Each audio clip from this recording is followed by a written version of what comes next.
नमस्कार सर्वांना, हाऊसवाईफ मराठी या चॅनलवर तुमचं स्वागत आहे। मी तुम्हाला उलटा वडापावची रेसिपी दाखवणार आहे।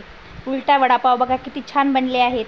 ही उलटा वडापावची रेसिपी साधी सोपी सिंपल आहे, बनवायला खूप छान आहे आणि खायला खूप चटपटीत आहे।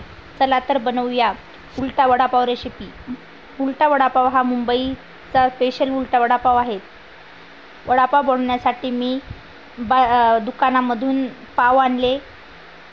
वडापाव बनवण्यासाठी लागणारे साहित्य: बेसन, गव्हाचं पीठ, ओवा, खायचा सोडा, लाल तिखट, चवीपुरतं मीठ आणि हळद।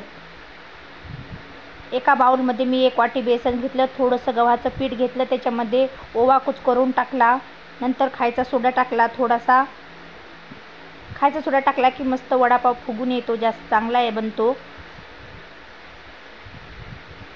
त्याच्यानंतर चिमूटभर हळद टाकली, चवीपुरतं मीठ टाकलं।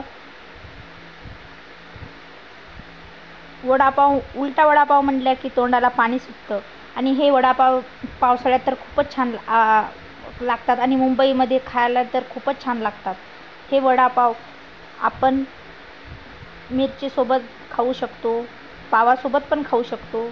थोडीशी हळद टाकायची, चटणी टाकायची, लाल तिखट, व्यवस्थित मिक्स करून घ्यायचं।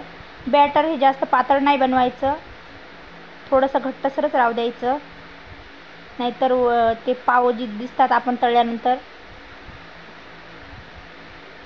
हळूवार करायचं।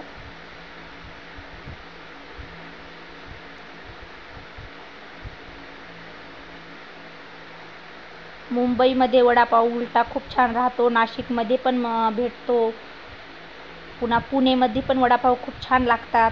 तुम्ही खाल्ले का कधी मुंबईमधले, नाशिकमधले, पुण्यामधले? तितक्या लांब तर आम्ही गेलोच नाही कधी, पण आम्ही बनवण्याचा नक्की प्रयत्न करत असते। मला नवीन नवीन बनवायला खूपच आवडतं, मी काही पण बनवून बघत असते। बेसनमध्ये मी वडापाव बुडवून तेलामध्ये टाकला, तेल तापू द्यायचं। बेसनामध्ये बुडवायचे व कढईमध्ये तेलामध्ये सोडायचे हळूवार।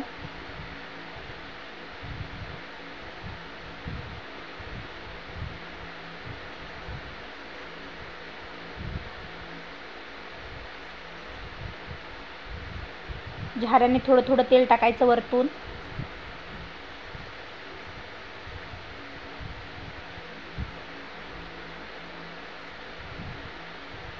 मला नवीन नवीन रेसिपी बनवायला खूप आवडतात, मी बनवून बघत असते, काही ना काही नवीन नवीन ट्राय करत असते। मला येत नाही मात्र मी बनवण्याचा प्रयत्न करते। मी सर्व पाव तळून घेते।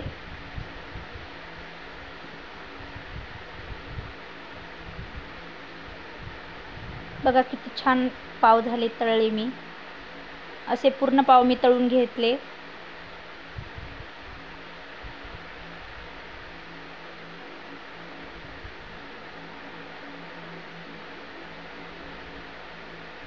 मस्त गोल्डन रंग येईपर्यंत भाजून घ्यायचे।